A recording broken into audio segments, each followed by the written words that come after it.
Researchers at the University of Alberta found that used workout clothes carry up to 300 times more bacteria than a public toilet seat. And the way most people wash them, it eliminates less than 60% of that bacteria. It's not a hygiene problem, it's a chemistry problem. Most modern workout gear is made from polyester and nylon, synthetic fibers engineered to pull sweat away from your skin.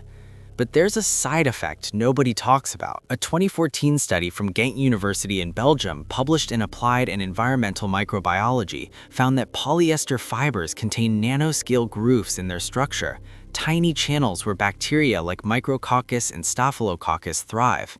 When sweat soaks into those grooves, bacteria break down the fatty acids and proteins inside it. That chemical reaction is the source of the smell, not the sweat itself.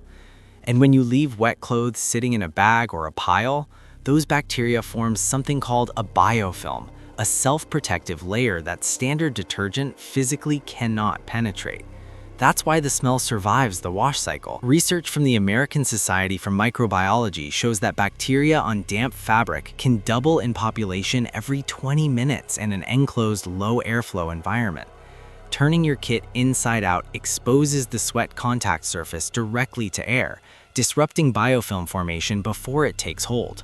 Plastic bags, gym lockers, sealed backpack pockets, all of these are bacteria incubators. Avoid them. White vinegar has a pH between 2.4 and 3.4, an acidic environment that most odor-causing bacteria cannot survive in.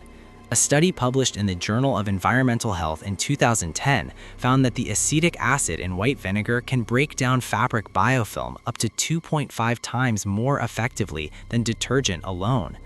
The formula is simple: 1 basin of cold water, 3 to 4 tablespoons of white vinegar, soak for 15 minutes. This one goes against every instinct. Consumer Reports testing found that using excess detergent on performance fabrics leaves behind surfactant residue trapped inside the fibers.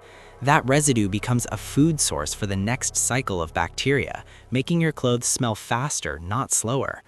Use half the recommended amount. Choose a formula labeled enzyme-based or sport wash. Enzymes specifically break down the proteins and fatty acids in sweat at a molecular level. The average performance fabric contains between 15 and 25% elastane or spandex. The Textile Institute reports that drier heat above 60 degrees Celsius causes elastane to lose up to 40% of its elasticity in as few as 10 drying cycles. Your compression fit doesn't disappear overnight. It disappears one dryer session at a time. And natural sunlight emits UVB radiation, a proven antimicrobial agent that kills surface bacteria with 0 chemicals and 0 cost. A quality pair of training shorts costs anywhere between $40 and $120. Washed the wrong way, 6 months before the fabric breaks down. Washed the right way, 2 to 3 years of consistent performance. But beyond the money, fabric that harbors bacteria means skin inflammation, breakouts, rashes, and a smell that no amount of detergent will ever fully fix. Washing your gear correctly isn't obsessive, it's the minimum standard of taking your training seriously.